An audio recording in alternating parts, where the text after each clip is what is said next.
વિદ્યાર્થી મિત્રો, આપણે માર્ચ 2024માં ધોરણ 12 કોમર્સની જે પરીક્ષા લેવાની છે તે અંગે ગાલાની અસાઇનમેન્ટના પેપરોનું સોલ્યુશન જોઈશું. આંકડાશાસ્ત્ર વિષયની અંદર આપણે દરેક વિભાગ વાઇઝ સોલ્યુશન જોઈશું. તો ચાલો વિદ્યાર્થી મિત્રો સ્ટાર્ટ કરીએ. એક્ટિવ એજ્યુકેશનના સથવારે ગાલા અસાઇનમેન્ટ વિષય આંકડાશાસ્ત્રનું સોલ્યુશન. તો વિદ્યાર્થી મિત્રો ચાલો સ્ટાર્ટ કરીએ. આજનું પ્રશ્નપત્ર 3 વિષય છે આંકડાશાસ્ત્ર અને એનો વિભાગ સી આજે આપણે ભણીશું. વિભાગ સીથી આપણે સ્ટાર્ટ કરીશું. એ અને બી અગાઉના વિડીયોની અંદર આપણે ભણી ચૂક્યા છીએ. આજથી આપણે વિભાગ સી ભણવાના છીએ. ત્રીજા પ્રશ્નપત્રનો પહેલા અને બીજા પ્રશ્નપત્રનો સી પણ વિડીયો આપણે એ ભણાવી ચૂક્યા છીએ. જે વિદ્યાર્થીને હજી બાકી છે તે અગાઉના વિડીયો જોઈ શકે છે, લાઇક શેર અને સબસ્ક્રાઈબ પણ કરી શકે છે, જેથી કરીને બીજા વિદ્યાર્થીઓ પણ એનો લાભ લઈ શકે. સ્ટાર્ટ કરીએ છીએ આપણે વિભાગ સી. પહેલી રકમ એની 31મા ક્રમ ઉપર એ સૂચકાંકનો દાખલો છે 2 માર્ક્સનો. આપણે ખ્યાલ છે કે 9 પ્રશ્નો પૂછાશે, એમાંથી કોઈ પણ 7 આપણે લખવાના થશે. વર્ષ 2015 અને 2016ના જથ્થાબંધ ભાવના સૂચકાંક અનુક્રમે 150.2 અને 165.7 મળ્યા હોય. આ બંને વર્ષના સૂચકાંકનો ઉપયોગ કરી ફુગાવાનો દર શોધો. ઓકે, ફુગાવાના દરનું સૂત્ર આપણે ખબર હોવી જોઈએ. ચલો સ્ટાર્ટ કરીએ છીએ આપણે ચોપડાની અંદર.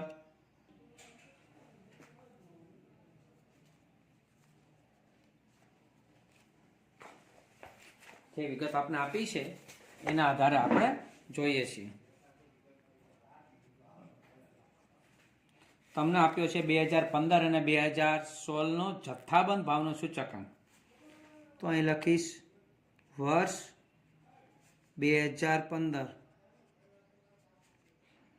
નો જથ્થાબંધ ભાવનો સૂચકાંક અને બીજું આપ્યું છે વર્ષ 2016 નો જથ્થાબંધ ભાવનો સૂચકાંક અનુક્રમે 150.2 અને 165.7. તમને શોધવાનું કીધું છે ફુગાવાનો દર. તો ફુગાવાનો દર બરાબર ક્વેશ્ચન માર્ક. હવે ફુગાવાના દરનું સૂત્ર આપણે ખ્યાલ હોવો જોઈએ વિદ્યાર્થી મિત્રો. પહેલા કોઈ પણ ચેપ્ટરનું રિવિઝન શરૂ કરો કે પેપર પ્રેક્ટિસ શરૂ કરો, પહેલા બધા ચેપ્ટરના સૂત્ર તમને ખ્યાલ હોવા જોઈએ. આંકડાશાસ્ત્ર વિષયની અંદર જો તમને સૂત્ર આવડી ગયા તો એવું સમજી શકાય કે 50% એ ચેપ્ટર તમને આવડી જ જશે. બરાબર? એટલે પહેલા સૂત્ર પાકા કરવા.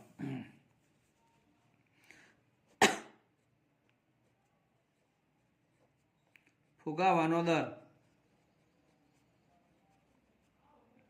સૂત્ર છે વર્ષ 2016 ના જથ્થાબંધ ભાવનો સૂચકાંક, પછી માઇનસ કરવાનું વર્ષ 2015 નો જથ્થાબંધ ભાવનો સૂચકાંક છેદમાં જે માઇનસ કર્યું છે જ અહીંયા વર્ષ 2015 નો જથ્થાબંધ ભાવનો સૂચકાંક. આ બધાને ગુણ્યા 100. આ સૂત્ર જ્યારે આપણે ચેપ્ટર ભણ્યા ત્યાં ત્યારે આપણે આ રીતે યાદ રાખ્યું હતું કે મોટું વર્ષ માઇનસ નાનું વર્ષ છેદમાં નાનું વર્ષ. અહીં જે વર્ષ હોય એમાં મોટું વર્ષ હોય પહેલા, માઇનસ નાનું વર્ષ છેદમાં નાનું વર્ષ. અથવા આ રીતે પણ એક બીજી ટેકનિક આપી હતી કે પહેલા મોટો ભાઈ પછી એનો નાનો ભાઈ છેદમાં નાનો ભાઈ. એટલે પહેલા વડીલને માન મોટાને માન, મોટો ભાઈ માઇનસ નાનો ભાઈ છેદમાં નાનો ભાઈ, એને ગુણ્યા 100. બરાબર છે? એટલે મોટું વર્ષ માઇનસ નાનું વર્ષ છેદમાં નાનું વર્ષ ગુણ્યા 100. એટલે એ સૂત્ર તમને યાદ રહી જાય ફુગાવાના દરનો. 2016નો સૂચકાંક તમને આપ્યો છે 165.7 માઇનસ 2015નો આપ્યો છે 150.2 છેદમાં 2015નો જ 150.2 અને એને ગુણ્યા 100. આ બરાબર 165માંથી આપણે 150.2 બાદ કરીશું. 165.7 માઇનસ 150.2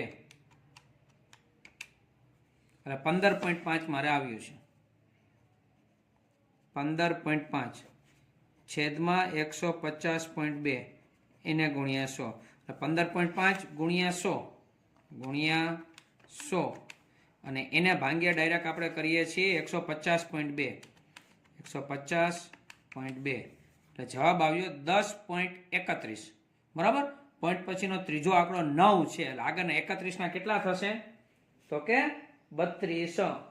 10.32 આપણો જવાબ આવશે.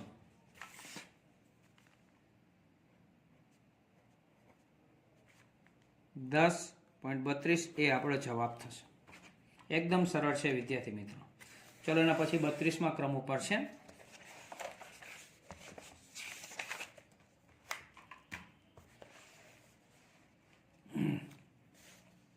નીચેની વિગતો પરથી સહસંબંધક આર શોધો. વિગત તમને આપી છે. ચલો વિગત પરથી આપણે લખીએ છીએ કઈ વસ્તુ મારી પાસે છે અને કઈ વસ્તુ શોધવાની છે.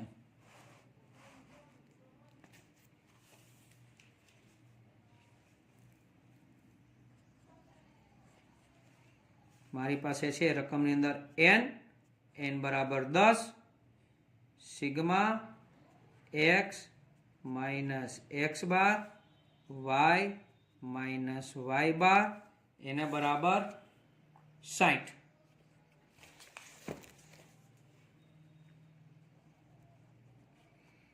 x નું વિચરણ એટલે એને sx સ્ક્વેર કહેવાય. બરાબર. અને છે 25. y નું વિચરણ એટલે એને કહેવાય sy સ્ક્વેર બરાબર 36. શોધવાનું કીધું છે r. આપેલી વિગત પ્રમાણે વિદ્યાર્થી મિત્રો સૂત્ર મૂકવાના. મેં તમને આની પહેલા દાખલામાં જ વાત કરી કે જો તમને સૂત્ર આવડતા હશે તો દાખલામાં ફટાફટ ખ્યાલ આવશે. પહેલા સૂત્ર પાકા કરવા, કંઠસ્થ કરવા. આપેલી વિગત એટલી તમને આપેલી છે. ઓકે.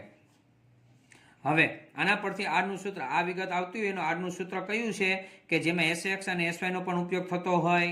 બરાબર છે. ચલો આપણે સૂત્ર યાદ કરીએ.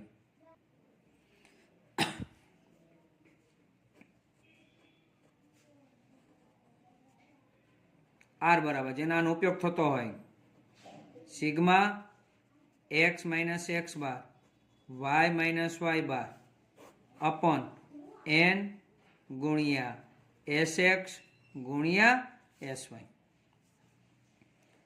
હવે અંશનું જે તમને આપ્યું છે કેટલું છે તો કે 60 છેદમાં n 10. sx સ્ક્વેર 25 છે તો sx કેટલું થાય 5. sy સ્ક્વેર 36 છે તો sy કેટલું થાય તો કે 6. તો અહીં લખીશું 5 ગુણ્યા 6. તો આનું સાદુરૂપ આપીએ એટલે આપણે ખ્યાલ આવશે કે 60 ભાગ્યા 10 ભાગ્યા 5 ભાગ્યા 6 કેટલા થશે 0.2.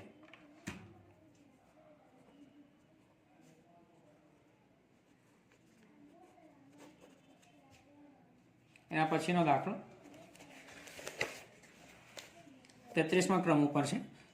નિયત સંબંધ રેખા y કેપ બરાબર 23.2 માઇનસ 1.2x. અનાયોજનમાં એક અવલોકન 6 અને 17. પહેલું અવલોકન હંમેશા x હોય કાઉન્સમાં, બીજું અવલોકન હંમેશા y હોય નો ઉપયોગ થયો હોય અને x બરાબર રકમ આપ્યું છે 6. બરાબર. અહીંયા તમારી પાસે અસાઇનમેન્ટ હશે કદાચ અહીં રકમ ના દેખાય તો ચેક કરવું. તો y ની અનુમાનિત કિંમતની ત્રુટી શોધો એટલે કે ઈ શોધો. માર્ચ 2022માં પ્રશ્ન પૂછાયેલો છે. આના જેવા પ્રશ્ન પૂછાઈ શકે છે. ચલો જે વિગત આપી છે એના આધારે આપણે કરીએ છીએ દાખલો.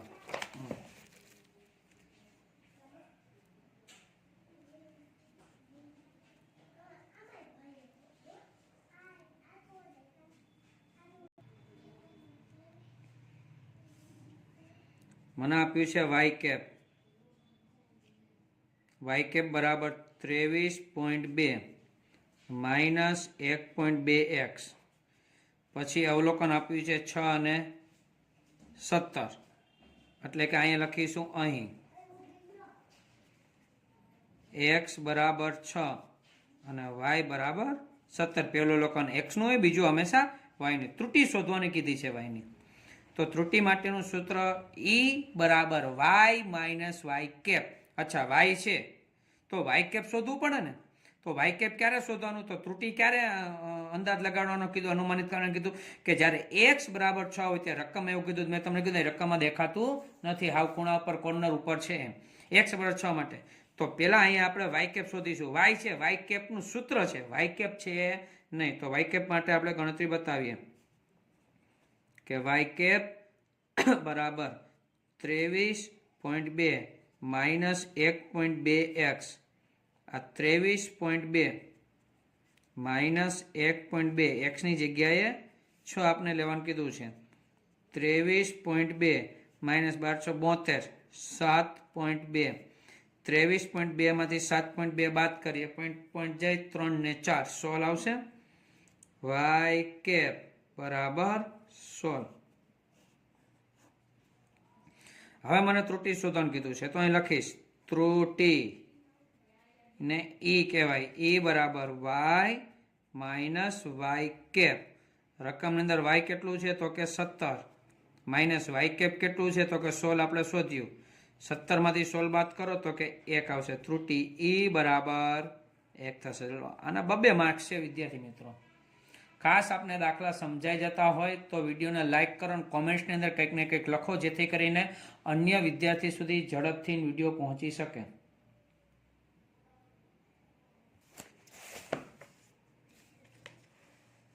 ચોત્રીસમાં દાખલાની રકમ. ચલિત સરેરાશની રીતના ગુણ અને મર્યાદાઓ જણાવો. અચ્છા, થિયરીનો પ્રશ્ન 2 વખત પૂછાઈ ગયો, માર્ચ 2020 અને 2023. મોટે ભાગે ચોથા ચેપ્ટરમાંથી અહીંયા સી સેક્શનમાં થિયરી પૂછવાની શક્યતા વધારે છે. તો ખાસ થિયરી ઉપર વજન વધારે આપો અને એ પણ ખાસ કરવા, કારણ કે ચોથા ચેપ્ટરમાં ટૂંકા દાખલા ખૂબ જ ઓછા છે. એક ઉદાહરણ છે અને એક દાખલો છે. લગભગ આખા ચેપ્ટરમાં 2 જ દાખલા તમે ભણવાના છો. બાકી મોટે ભાગે થિયરી છે. એટલે સી સેક્શન માટે તમારે થિયરી પૂછાઈ શકે છે, તો થિયરી તમારે પાકી કરવી. જોઈએ આપણે થિયરી. પ્રશ્ન છે ચલિત સરેરાશની રીતના ગુણ અને મર્યાદા જણાવો. તો પેલા ગુણ, 3 ગુણ આપણે આપ્યા છે. પેલો ગુણ, સરેરાશનો ઉપયોગ કરીને આ રીતની ટૂંકા ગાળાની અસર મહંદશે દૂર થાય અને શ્રેણીનું વલણ મળે. એટલે આપણે 4.3 ની વાત આપણે કરીએ. ચલિત સરેરાશ એટલે 4.3 ટૂંકા ગાળાની રીતમાં વધુ ઉપયોગી છે. બીજોનો ગુણ છે આ રીતમાં પ્રમાણમાં ઓછી અને સરળ ગણતરી હોવાથી તે સમજવામાં સરળ છે. તમે દાખલા કરી રહ્યા છે, તમને ખ્યાલ હશે કે 4.2 અને 4.3, 4.1 આલેખ છે, બરાબર. 4.2 અને 4.3, 4.3 સરળ પડે. એટલે બીજો મુદ્દો યાદ રાખો. પહેલો મુદ્દો શું યાદ રાખવાનો છે કે ટૂંકા ગાળામાં ઉપયોગી. બીજું, ગણતરી સરળ છે. ત્રીજો, આ રીતમાં સરળ સરેરાશ કિંમત કેન્દ્ર સ્થાને હોવાથી અલ્પકાલીન ઘટકની અસરથી મુક્ત થયેલી કિંમતો મળે, જે ચલનું વર્ણન મળે છે. સરેરાશ એટલે શું, તમે જો ભાગ્ય 3 વર્ષની સરેરાશ તો ભાગ્યા 3, 4 વર્ષની ચલિત સરેરાશ ભાગ્યા 4, 5 વર્ષની ચલિત સરેરાશ ભાગ્યા 5. તો 3 શબ્દ યાદ રાખવાનું. ટૂંકા ગાળાની અસર દૂર કરે, ગણતરી સરળ છે અને સરેરાશની કિંમત કેન્દ્ર સ્થાને છે. હવે એની મર્યાદા, તો મર્યાદા પણ 3 આપણે જોઈશું. મર્યાદા મોટી છે, સમજણ સરળ છે. ચલિત સરેરાશનો ગાળો અયોગ્ય જો પસંદ થયો, જો ચલિત સરેરાશનો ગાળો યોગ્ય રીતે પસંદ કરવામાં ન આવે તો આ રીતથી મેળવેલ વલણ ચોક્કસ હોતું નથી. જો યોગ્ય પસંદ ગાળો 3, 4, 5 યોગ્ય પસંદ ના કરવામાં આવ્યું તો વલણ ચોક્કસ ન મળે. દાખલા તરીકે 3 વર્ષીય ચલિત સરેરાશના સ્થાને 5 વર્ષીય ચલિત સરેરાશની ગણતરી કરી વલણ મેળવવામાં આવે તો તે વલણ યોગ્ય માહિતી પૂરી પાડશે નહીં. એટલે પેલું એ કે યોગ્ય પસંદગી સરેરાશની રીતની યોગ્ય પસંદગી ના થઈ તો. બીજું, એની મર્યાદા શું છે કે શરૂના તેમજ અંતમાં અમુક સમયનું વલણ ન મળવું. આ રીતથી શરૂઆતમાં તેમજ અંતિમ, આ મેઇન મુદ્દો છે. આ મેઇન મુદ્દો છે અહીંયા સુધી. પછી અંદર લખો, આ રીતની શરૂઆતમાં તેમજ અંતિમ સમય માટે વલણનું અનુમાન મળતું નથી.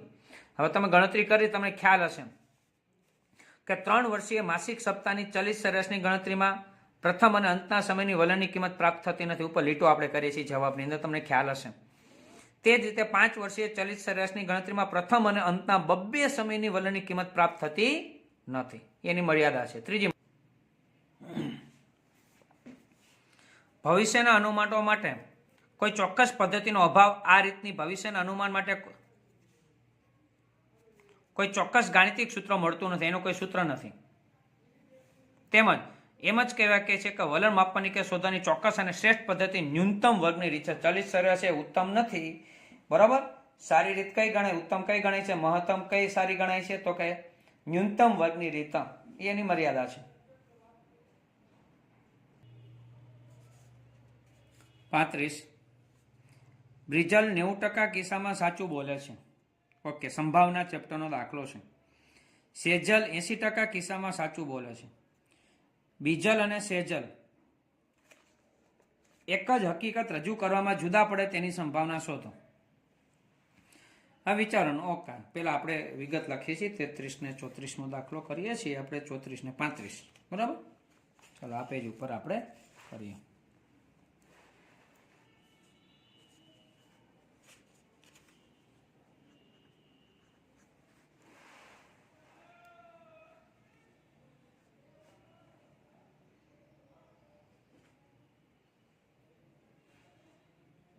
ઘટના એ ધારી લઈ એ બરાબર બીજલ સાચું બોલે તે ઘટના, અને એ તમને આપી દીધું છે 80%, એટલે કે પી ઓફ એ સંભાવના આપી દીધી, પ્રોબેબિલિટી ઓફ એ 80%. ટકાવારી કે એટલે છેદમાં 100 મૂકવા એટલે 0.8 થાય. બરાબર. બી બરાબર તમને બીજું નામ આપ્યું છે સેજલ. સોરી, આમાં 90% છે. હા, અમુક કમેન્ટ્સની અંદર લખે છે, સોરી, અહીં 90% છે. બીજલ માટે 90%, તો 0.9 રકમમાંથી આપણે જોવામાં ભૂલ કરી છે. પછી અહીંયા આવશે સેજલ. સેજલ સાચું બોલે તે ઘટના, એની સંભાવનાને આપણે કહીએ પી ઓફ બી. એમાં 80% આપણે કીધું છે. 80% એટલે 80 ના છેદમાં 100 એટલે કે 0.8 થશે. હવે બંને એક જ હકીકત રજૂ કરવામાં જુદા ક્યારે પડે એની સંભાવના કીધી, શોધવાની કીધી છે. સમજીએ છીએ. કોઈ હું એક વાક્ય બોલું, દાખલા તરીકે એમ બોલીએ કે હું રાજકોટ જિલ્લામાં રહું છું. બરાબર. મારું ગામ જેતપુર છે. અને એવું બોલું કે ભાઈ જેતપુર એ અમદાવાદ જિલ્લાનું ગામ છે. બરાબર છે, રાજકોટ જિલ્લાનું, પણ એવું બોલું અને બે વિદ્યાર્થીને પૂછું, બીજલ અને સેજલ, અથવા તમે જે વિદ્યાર્થી વિડીયો જોવો છો એ બેને આપણે પૂછીએ કે ભાઈ અમદાવાદની અંદર જેતપુર આવેલું છે, તો બે જુદા ક્યારે પડે? તો એક વિદ્યાર્થી એવું કે હા સાહેબ એ અમદાવાદમાં છે, અને બીજો એમ કે ના સાહેબ એ અમદાવાદમાં નથી, તો જ બે જુદા પડે. અથવા પેલો એમ કે ના સાહેબ અમદાવાદમાં નથી, બીજો એમ કે બરાબર કે ભાઈ અમદાવાદમાં છે. એટલે એક સાચું બોલે ને એક ખોટું બોલે, અથવા પેલો ખોટું બોલે બીજો સાચું બોલે, તો જ બંને છે એ જુદા પડ્યા કહેવાય. બે સાચું બોલે ને બે ખોટું બોલે તો બે જુદા પડે નહીં. બરાબર છે. તો એ એટલે સાચું બોલે, તો એ ડેશ એટલે શું થાય? ખોટું બોલે એની સંભાવના થાય ને, એ ડેશ. બરાબર. એ તો એ લખીશ, તેથી એ ડેશ બરાબર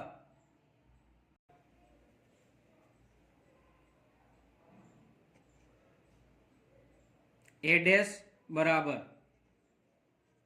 બીજલ ખોટું બોલે તે ઘટના. તેથી P of A dash, P of A 0.9 હોય તો પી ઓફ એ કેટલું થાય? તો કે 1 minus P of A, step લખીએ છીએ આપણે, 1 માઇનસ 0.9. બરાબર. તો અહીંયા આવે 0.1 છે એ ખોટું બોલી શકે. પછી એ જ રીતે બી ડેશ બરાબર સેજલ, સેજલ ખોટું બોલે તે ઘટના. તો પી ઓફ બી ડેશ મારે શોધવું છે, તો 1 માઇનસ પી ઓફ બી, એકમાંથી બી બાદ કરો એટલે બી ડેશ મળે, 1 માઇનસ 0.8 એટલે 0.2. બરાબર. હવે એક જ હકીકત રજૂ કરવામાં બંને જુદા પડે તે ઘટનાની સંભાવના કીધી. એ ઘટનાને આપણે સી ધારી લઈએ. બરાબર વિદ્યાર્થી મિત્રો, શું ધારીએ? સી ઘટના. તો સી ઘટનાને આ રીતના લખી શકે, જોજો ખાસ. સી બરાબર એક જ હકીકત રજૂ કરવામાં બંને જુદા પડે તે ઘટના. બરાબર, એટલે ઓવરઓલ આવી રીતના ઘટનાને લખી કે સી બરાબર એ સાચું બોલે અને એટલે છે બી ખોટું બોલે. ખોટું બોલે એટલે બી ડેશ.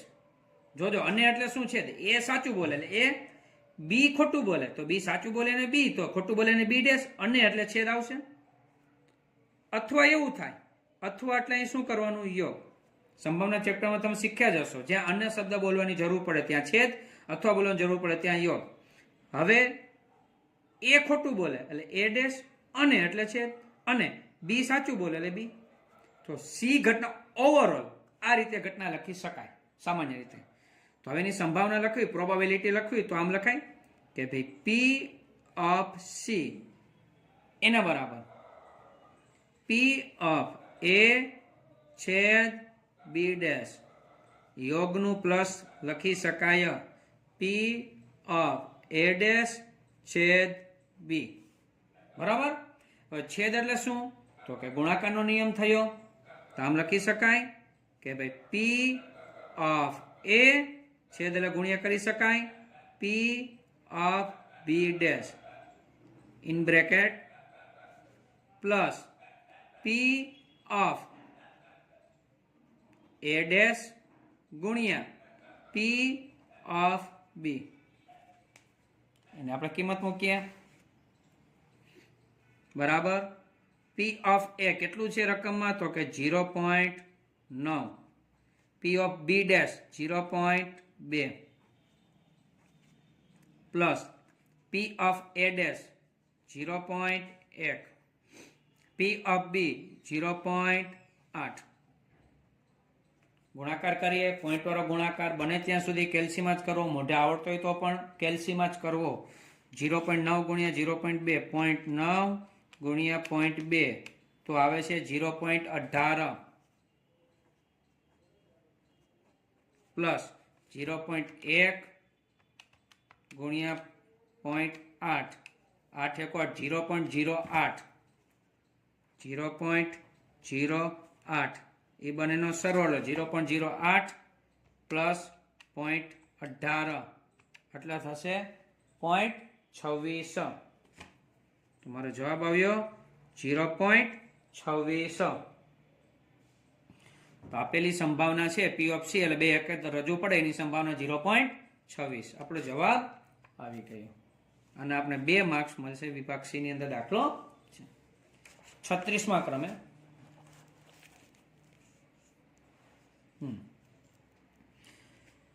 એક દ્વિપદી વિતરણ માટે મધ્યક અને વિચરણ અનુક્રમે 3.9 અને 2.73 છે. તો આ વિતરણમાં કરેલ બર્નોલીના પ્રયત્નોની સંખ્યા ખાસ યાદ રાખ્યું. બર્નોલીના પ્રયત્ન લઈને એન કહેવાય. શું કહેવાય? એન. તથા પી ઓફ એક્સ લખો. આ પણ 2 વખત પૂછાયેલો દાખલો છે. ઓકે, જે વિગત આપણે આપી છે લખીએ. મધ્યક અને વિચરણ આપી દીધું છે.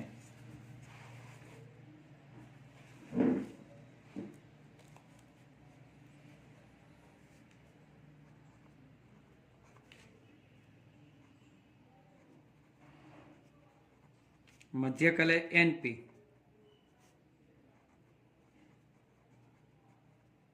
વિચરણ એટલે એનપીક્યુ.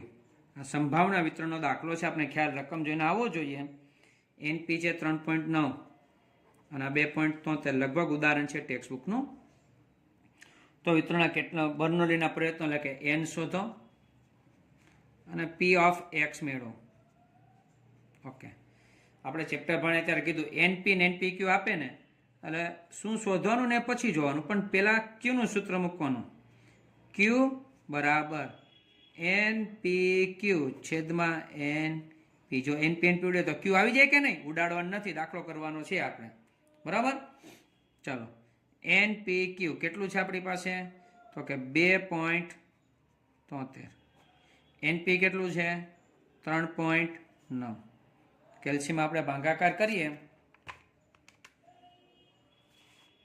2.73 ભાગ્યા 3.9 કેટલું આવે છે? 0.7.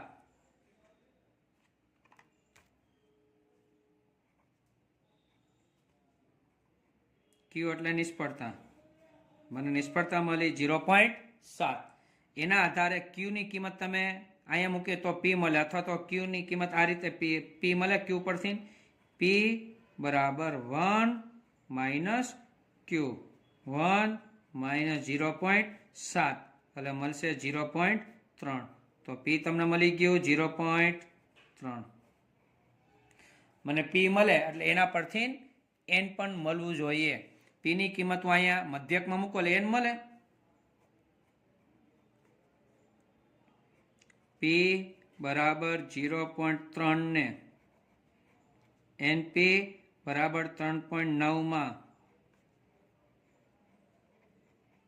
મૂકતા એનપી બરાબર 3.9 એમાં એન એમને ગુણ્યા પી. પી કેટલું છે આપણી પાસે? 0.3 બરાબર 3.9. 0.3 ગુણાકારમાં છે, સામે જાય તો ભાગાકારમાં જાય. 3.9 ભાગ્યા 0.3, 3.9 ભાગ્યા 0.3 એટલે આપણો જવાબ આવશે 13. બરાબર, 13 જવાબ આવે છે. તો એન બરાબર 13. બર્નોલીના પ્રયત્નો મને મળી ગયા, જે પેલો પ્રશ્ન પૂછ્યો હતો એ. હવે આપણે શોધવાનું કીધું છે પી ઓફ એક્સ.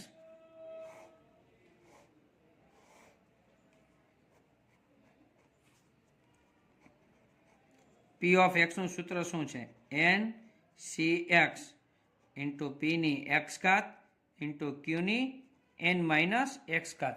આવું સૂત્ર છે. આની કિંમત આપણે મૂકવાની. એક્સ આપણી પાસે નથી, એક્સની કિંમત મૂકીશું ને બાકી બધું જ મુકાશે. એન એટલે 13 આપણે મળી ગયા છે.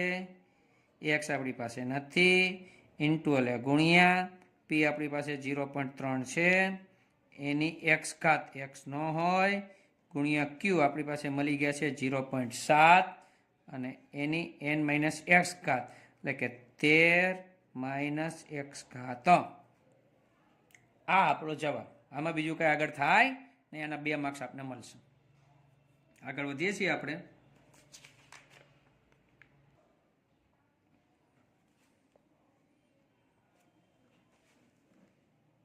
સાડત્રીસમો પ્રશ્ન છે.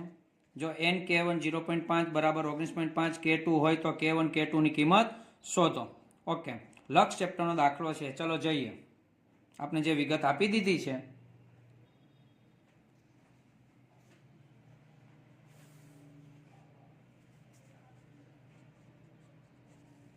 તમને આપ્યું છે n k1 અલ્પવિરામ 0.5 એના બરાબર 19.5 અલ્પવિરામ k2. ચલો તમને શોધવાનું કીધું k1 અને k2. ચલો અહીંયા કયા સ્વરૂપમાં લખેલું છે ને એ ખાસ આપણે જોવું પડશે. આ છે ને આગળ n આપેલા સામીપ્ય સ્વરૂપમાં છે, આગળ n નથી, ફક્ત નાનો કાઉન્ટ છે ત્યારે અંતરાલ સ્વરૂપમાં છે. તો આના પરથી આવું લખી શકાય. અહીં a બરાબર k1 કારણ કે સામીપ્યમાં a અલ્પવિરામ ડેલ્ટા હોય અને ડેલ્ટા બરાબર 0.5. બરાબર. ચલો અહીંયા a માઇનસ ડેલ્ટા બરાબર 19.5 એ સમીકરણ 1 કહેવાય, પરિણામ 1 કહેવાય. બીજું a પ્લસ ડેલ્ટા એ છે k2, એના પરિણામ અથવા સમીકરણ 2 કહેવાય. અંતરાલ સ્વરૂપમાં આ અલ્પવિરામ પેલા a માઇનસ ડેલ્ટા હોય ને a પ્લસ ડેલ્ટા હોય. ચલો આપણે સ્ટાર્ટ કરીએ છીએ પેલા સમીકરણથી. a માઇનસ ડેલ્ટા બરાબર 19.5. બરાબર. એની કિંમત કેટલી તમારી પાસે છે તો કે k1. ડેલ્ટાની કેટલી છે તો કે 0.5 બરાબર 19.5. સાદું રૂપ આપણે આપીએ છીએ k1 એમને માઇનસ 0.5 સામે જાય તો પ્લસ થાય 19.5 પ્લસ 0.5. 19.5 ને 0.5 પ્લસ કરો કેટલા થશે તો કે 20. વિદ્યાર્થી મિત્રો કોમેન્ટ્સ આપતા રહેજો, લાઈક શેર કરતા રહેજો, આગળ વધતા રહેજો. બીજું સમીકરણ લખવાનું a પ્લસ ડેલ્ટા બરાબર K2 a એટલે K1 એક સ્ટેપ વધારી આપણે પ્લસ ડેલ્ટા એટલે 0.5 બરાબર K2 એમને K1 તો તમે શોધ્યું ને હમણાં કે ભાઈ 20 છે 20 પ્લસ 0.5 બરાબર K2 બેનો સરળો કરીએ તો થાય K2 બરાબર 20.5. ચલો વિદ્યાર્થી મિત્રો જવાબ આવે છે ચેક કરતા રહેજો. તમારી પાસે ગાલાની અસાઇનમેન્ટ છે, લાસ્ટમાં જવાબ આપેલા હોય છે, કોમેન્ટ્સ આપતા રહેજો. હવે આવશે 38મા ક્રમ ઉપરનો દાખલો. લક્ષનો દાખલો છે. ઓકે ચલો એ પણ આપણે લખીએ છીએ, કઈ વિગત આપી દીધી છે.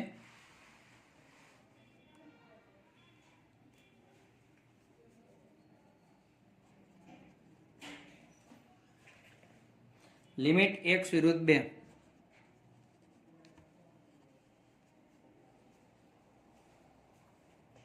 x ની 5 ઘાત -32 છેદમાં x - 2 ની કિંમત શોધો. ઓકે ચાલો દાખલો 2 થી 3 રીતે થતો હોય છે. આપણે લક્ષમાં વિકલનનો ઉપયોગ કરીશું. કઈ રીતે જોવો? લિમિટ x વિરુદ્ધ 2 વિકલન એટલે શું? ઘાત આગળ આવે, ઉપર એક ઘાત ઘટે, અચળ પદનું 0 થાય. એ જ રીતે અહીંયા કાંઈ નથી, એક ઘાત આગળ આવે, ઉપર એક ઘાત ઘટે એટલે x, એની 0 ઘાત કરું, એક હતી ઘટે એટલે 0, અચળ પદનું 0. અહીં કૌંસમાં લખવાનું તમે જે કર્યું છે, કારણ કે તો પેપર જોનારને ખ્યાલ આવશે. શું કર્યું છે તમે? તો કે વિકલન લેતા લક્ષમાં વિકલન લીધું છે, લઈ શકાય. લિમિટ x વિરુદ્ધ 2 5x ની 4 ઘાત અહીં વધ્યું, આ ગયું, કોઈ પણ પદની 0 ઘાત એટલે જવાબ 1, અને 1 ગુણ્યા 1 એટલે જવાબ આવે 1, છેદમાં 1 ના લખો તો ચાલે. હવે તમે x ની જગ્યાએ 2 મૂકી શકો તો 5 x ની જગ્યાએ 2 2 ની 4 ઘાત 2 ની 4 ઘાત એટલે 16 16 પંચાને 80, આપણો જવાબ થાય 80. બરાબર. હવે આપણે જોઈએ છીએ 39મું.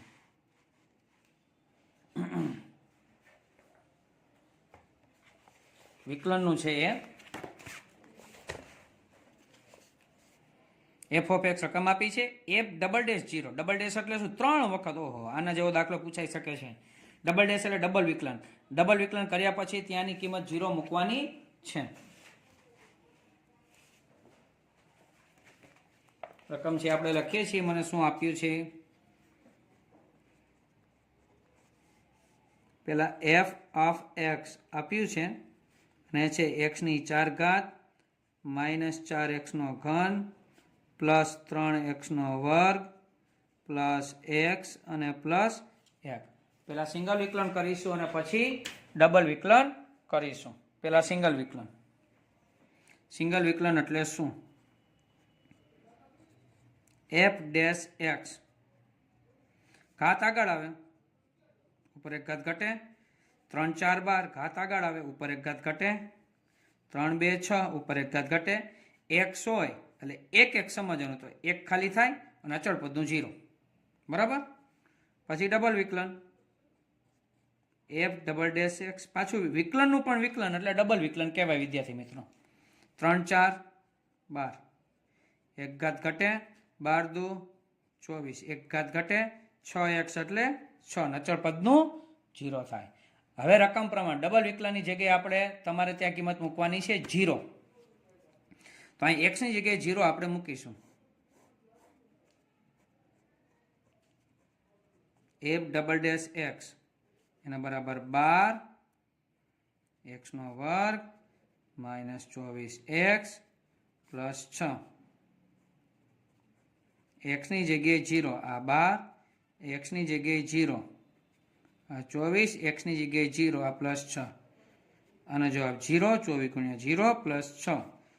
તો વિદ્યાર્થી મિત્રો જવાબ આવશે 6. અહીંયા આપણા ત્રીજા પેપરનો સેક્શન છે પૂરો થાય છે.